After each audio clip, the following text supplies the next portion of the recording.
Hi friends. Okay, so we're talking about Psycho-Cybernetics, Maxwell Maltz, right? Chapter 1. So the self-image, your key to a better life.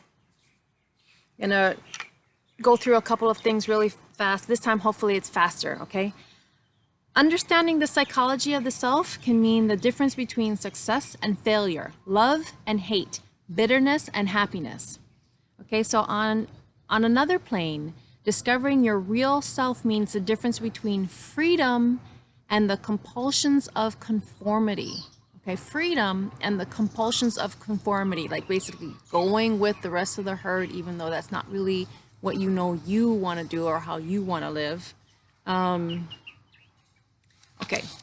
and then here, so there's a lot of important stuff here, so hang in there with me. Okay, the most important psychological discovery of this century is the self-image. It's the mental blueprint or picture of ourselves, okay? But there's a complete, and it's very complete, it's in there down to the last detail, and this self-image of our own concept, but it is there, complete down to the last detail. The self-image is our own concept of the sort of person I am. It has been built up from our own beliefs about ourselves. But most of these beliefs about ourselves have unconsciously been formed from our past experiences, our successes and failures, our humiliations, our triumphs, and the other way people have reacted to us, especially early on in childhood. Remember the whole 0 to 7 and how you're downloading everything. From all of these, we mentally construct a self or a picture of ourselves, and once an idea or a belief about ourselves goes into this picture, it becomes true as far as we personally are concerned. So it's true. Once we have it in our head, it's true for us. We do not question its validity, but proceed to act upon it just as if it were true. So haven't you seen people who they're capable of so much more, but they kind of walk around, their whole body language, everything about it, or someone who's athletic, like you can see they're athletic, but they're like, oh, I can't do that. And you're looking at them like, yeah, you can. It's because they have an image, a self-image in themselves. The key is when you start recognizing it in other people, take a step back, and then you can start recognizing where you're doing that to yourself. That's key, right? It's never really about fixing anyone else. It's always about improving ourselves. But when you start recognizing certain things in other people, you're able to kind of take a step back, look at yourself more objectively and be like, oh, yeah, I see what I did there. Yeah. Okay. The self-image becomes a golden key to living a better life because of two important discoveries. So number one, all your actions, feelings, behaviors, even your abilities, okay, that's key, even your abilities are always consistent with this self-image. And two, the self-image can be changed. So that's good news, right? Because it doesn't matter how old you are, you can improve. Okay, so back to number one. In short, you will act like the sort of person you conceive yourself to be. Not only this, but you literally cannot act otherwise, in spite of all your conscious efforts or willpowers. So whatever that little seed is planted in your mind, that's who and what you're going to act like, okay? Doesn't matter how hard you try in your consciousness, until you address that little seed planted in your head, that's what you're going to act like, okay? Self-image is a premise, a base or a foundation upon which your entire personality, your behavior, and even your circumstances are built. Again, he's saying your life is going to reflect what you think inside of yourself, your self-image. Because of this, our experiences seem to verify and thereby strengthen our self-images as a vicious or beneficent cycle, as the case may be. That's how it's set up. So basically, if you think yourself great, then your experiences in life, you're gonna expect things that are great. You're gonna show yourself experiences in life that are great.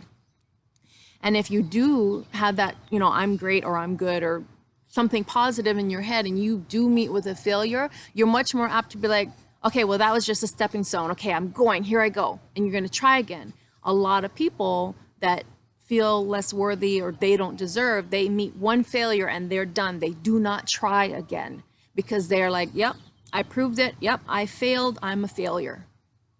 That's where that all comes into play. You're going to be more likely to accept a failure and be like, yep, that's more proof. That's it right there. Because of this objective proof, it very seldom occurs to a person that his trouble lies in his self-image or his own evaluation of himself, right? And then back to the second one, the self-image can be changed. You're not too old or too young. It's never too late to change and start to live a new life.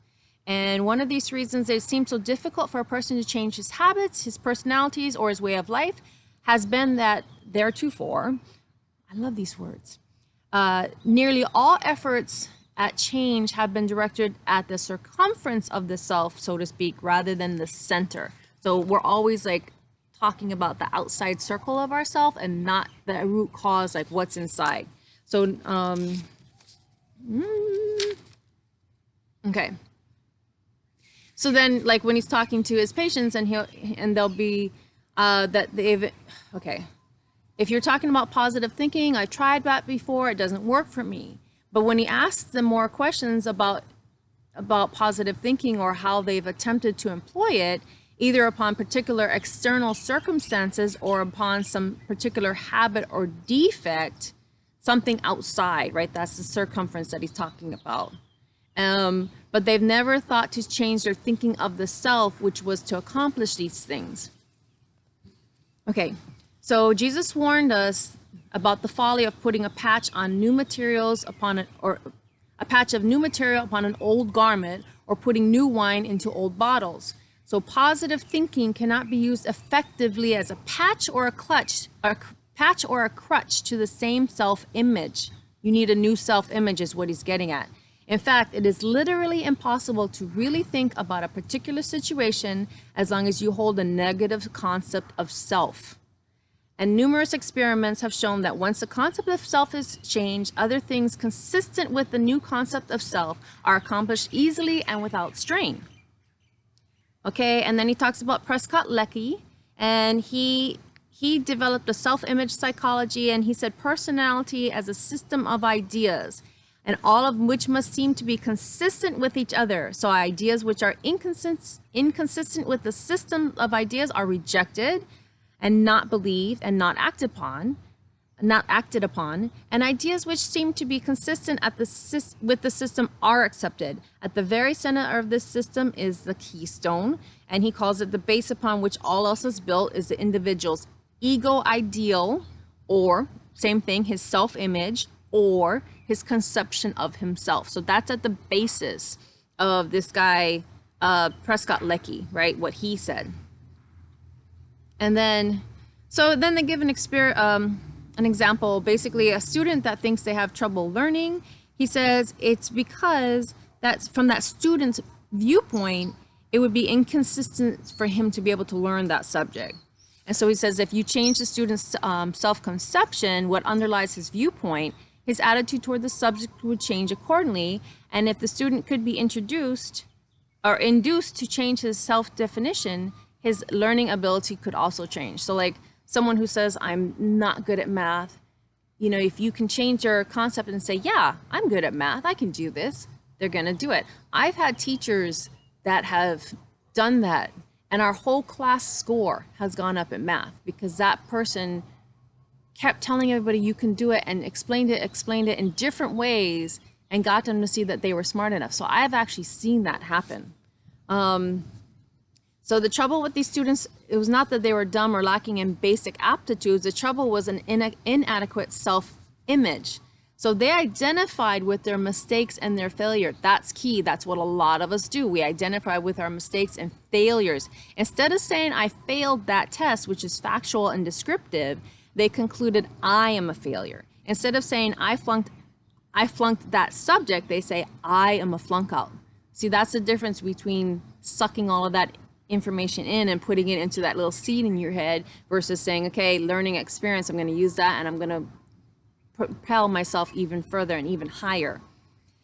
And then in case you're wondering, Prescott-Lecky, He had a book called Self-Consistency, A Theory of Personality, the Island Press, New York, New York. Okay. And he gives other examples, but gosh, we don't have that time for all of this stuff. Okay. So, and then he was a plastic surgeon, amazed with the dramatic and sudden changes in character and personality, which often resulted when a facial defect was corrected. Changing the physical image in many instances appeared to create an entirely new person. So he even covered that in the preface, but just in case we wanted to remind ourselves, that's why this guy got into this.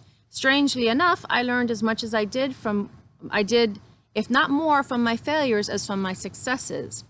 And so, and he'll say like the boy with two big ears, like his ears were too big, and people had teased him and said he looked like a taxi cab with both doors open. He says it was a cause of embarrassment and humiliation, but once he removed that defect, then he should, then, you know, you'd think he would assume a normal role in life, which he did. Okay? But what about the exceptions who didn't change? So then he goes on to talk about people who, even after the corrective surgery, all they could focus on and see was their still old image. Even if you showed them a picture of before and after, they would insist that nothing had changed. What about all the others who acquired new faces but went right on wearing the same old personality? Or explain the reaction of those people who insisted that surgery had made no difference whatsoever in their appearance, regardless if you showed them pictures. And still another clue in search of the elusive self-image was the fact that not all scars or disfigurements bring shame and humiliation. So then he's saying in Germany, they would proudly wear a saber scar because duelists were the elite of the college society. So to these boys, acquiring a horrible scar on the cheek had made some psychological effect, had the same psychological effect as the eradication of a scar from the cheek of, you know, a salesperson, basically, that thought that people weren't buying from them because they had an ugly disfigurement. This is another one we see all the time.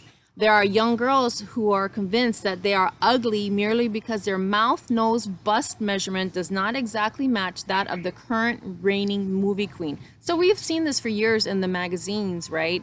Of all these like beautiful models, and then you find out later on they're all airbrushed. They don't even look like that, right? And you have all this caked on makeup, and you have people starting to starve their bodies, and it's like, no, don't do that.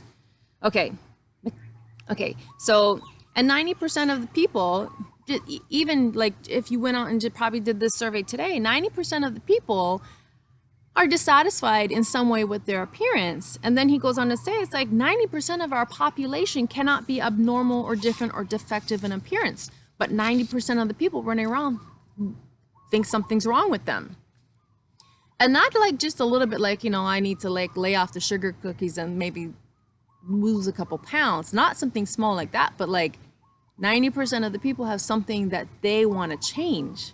So, and it's not just 90%, I'm not on a milk box wagging my finger, right? We've all been there at some point in time. Then eventually you get to the point like, whatever, it is what it is, or you don't.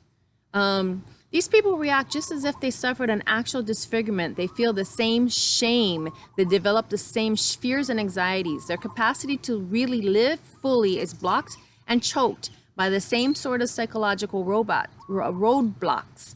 Their scars, though mental and emotional rather than physical, are just as debilitating. Okay, because those are beliefs that they start holding, and if they believe it, it's true for them. Okay, so then discovery of the self-image explains that all the apparent discrepancies we've been discussing. So it's the self-image, and that's a determining factor in case histories and failures as well as successes. So here's the secret. He says, the secret is this: to really live, that is to find life that is reasonably satisfying, you must have an adequate and realistic self-image that you can live with. You must find yourself acceptable to you. You must have a wholesome self-esteem, so not overly cocky. You must have a self that you can trust and believe in. You must have a self that you are not ashamed to be, and one that you can feel free to express creatively, rather than to hide or cover up. You must have a self that corresponds to reality so that you can function effectively in the world. Like you can't think yourself less than, or you won't be able to do anything out in the real world. You must know yourself, both strengths and weaknesses, and be honest with yourself concerning both. A lot of times we undersell ourselves on something that's actually a strength of ours. And then there's other people, well, probably at all point, we overestimate how good we are at something. Your self-image must be reasonable approximation of you being neither more than or less than you are. Okay? And then he believes that most people want to live more life. So more happiness, success, peace of mind, whatever your concept of supreme good may be, is experienced in its essence of more life. When we experience expansive emotions of happiness, self-confidence, and success, we enjoy more life. And this is, I like this part.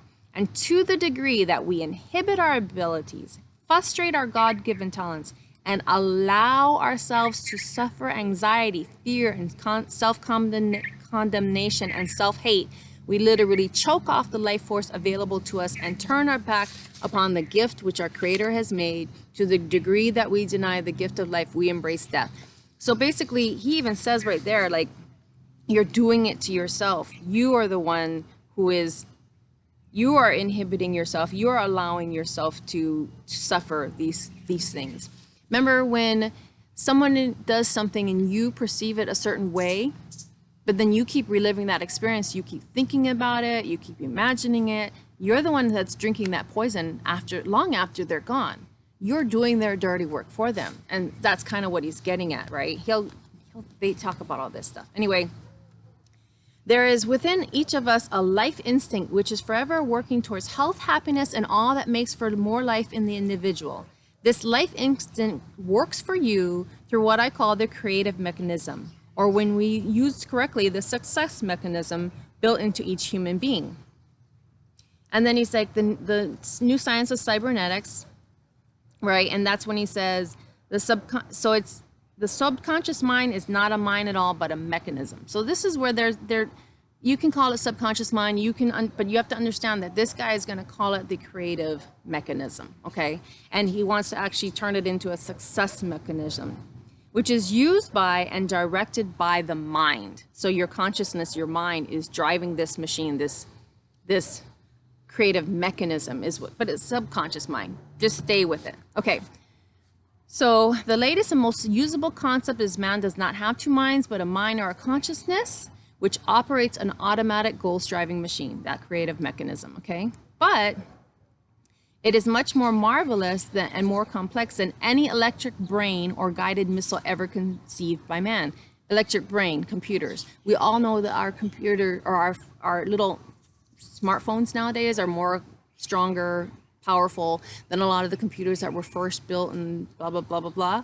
But our brains are so much more powerful than any computer we know. And so why wouldn't they want to dumb down our brains? Think about that, okay? Start making our brains more powerful. Okay, this creative mechanism within you is impersonal, okay? So your subconscious mind is impersonal. It will work automatically and impersonally to achieve goals of success and happiness, or unhappiness and failure, depending on the goals which you yourself have set for it. Success, if you give it success goals, it'll function as a success mechanism. If you give it negative goals, it'll operate just as impersonally and just as facily as a failure mechanism. Okay, so what we plant in here is it's gonna just do it. Yeah, sure, whatever. You want poop? Here's more poop. Okay, you want success? Here's more success. And no one's gonna say it's gonna be easy, but it's gonna be worth it, right? So just remember, fall down 7 times, stand up 8. Okay, like any other servo mechanism, so the creative mechanism, it must have a clear-cut goal, objective, or problem to work on. All of these motivational speakers will tell you, you need a clear goal. You need to be very clear about what you want. And if you and I spoke right now, like over tea and cookies, or tea and strawberries, something healthier maybe, and I said, hey, what do you want? They say that most people will pause for about 10 or 15 seconds. They'll pause. And then they'll start telling you more of all the things they don't want. So get very clear. Start spending time every day making a very clear picture of what you want. That's huge. Okay. The goals that our own creative mechanism seeks to achieve are mental images or mental pictures, which we create by the use of imagination. Mental images and imagination are capitalized. Let me see if I can get in here. Okay. Mental images and imagination are capitalized. Okay. Our self-image prescribes the limits for the accomplishment of any particular goals. It prescribes the area of possible. And the key goal image is our self-image, okay? And you're gonna hear this over and over, mental images, imagination. You're gonna hear this over. If you listen to self-help, to motivation, if you listen to all of these kind of goal-striving, goal platforming things, they're gonna tell you over and over mental images and imagination.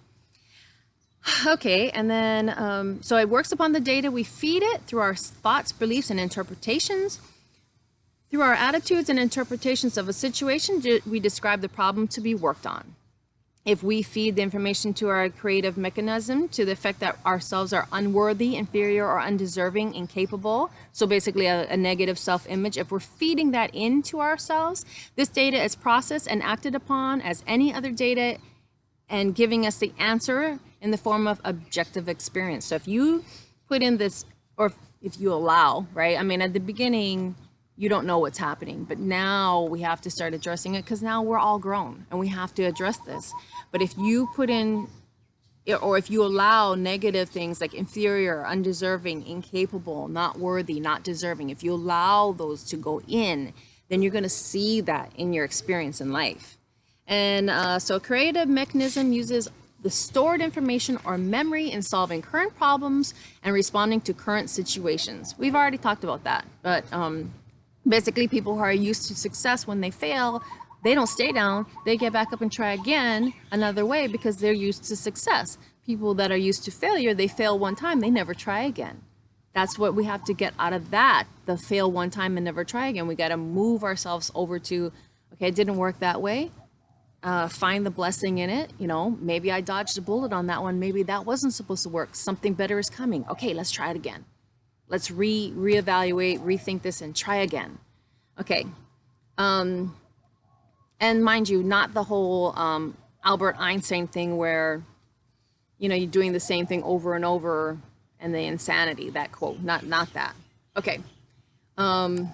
Creative mechanism or automatic guidance system within you and how to use it as a success mechanism rather than as a failure mechanism. So that's step one. We got to make sure this is a success mechanism. Number two, the method itself consists of learning, practicing, and experiencing new habits of thinking, imagination, remembering, and acting in order to develop an adequate and realistic self-image. And two, to use your creative mechanism to bring success and happiness in achieving particular goals. So use your creative mechanism to make sure that the life you're experiencing is happy. And then he says to his patients, if you can remember, worry, or tie your shoes, you can succeed. And sorry, this part is, I can't sum this up. As you will see later, the method to be used consists of creative mental picturing, creative experiencing through your imagination, and the formation of new automatic reaction patterns by acting out and acting as if, okay? Those three things. So mental picturing, creative experiencing through your imagination, and the formation of new automatic reaction patterns by acting out and acting as if. I often tell my patients that if you can remember, worry, or tie your shoes, you will have no trouble applying this method. Because a lot of people are like, oh, I don't know how to do that. And this is what he says. The thing you are called upon to do are simple, but you must practice and experience. Visualizing, creative mental picturing is more difficult than what you do is no more difficult than what you do when you remember a scene out of the past. So when you're, describing someone, oh, I was walking down the street and blah, blah, blah, same thing. Or when you worry about the future. How many of us know people who worry about stuff that's never even happened? And you're like, why are you wasting your focus on that and your energy on that? But they can tell you in detail everything they're worried about. So if you can do either of those two, you can do this. Acting out new action patterns is no more difficult than deciding and then following through on tying your shoes in a new and different manner each morning instead of continuing to tie them in your own old habitual way without thought or decision. So basically, we're going to wake up and we're going to make new choices. Dr. Joe Dispenza, he will talk about when you wake up in the morning that you create your day, you stay in bed and you imagine everything going well, you imagine what you want the day to be with you, you visualize all of that. And you're going to start seeing how all of these things start tying into all of these different sciences, all these different motivational speakers, all of these self-help gurus. You're going to see all of this tying back in. So anyway, again, if you have time, go grab the book. If you don't, then you'll just ride along with me for the ride, and I'll try to sum some of this up, and believe me, there's so much more in there, but that's actually the highlights. Okay, so I'm sending everyone much love, and do something today that your future self will be thankful you did.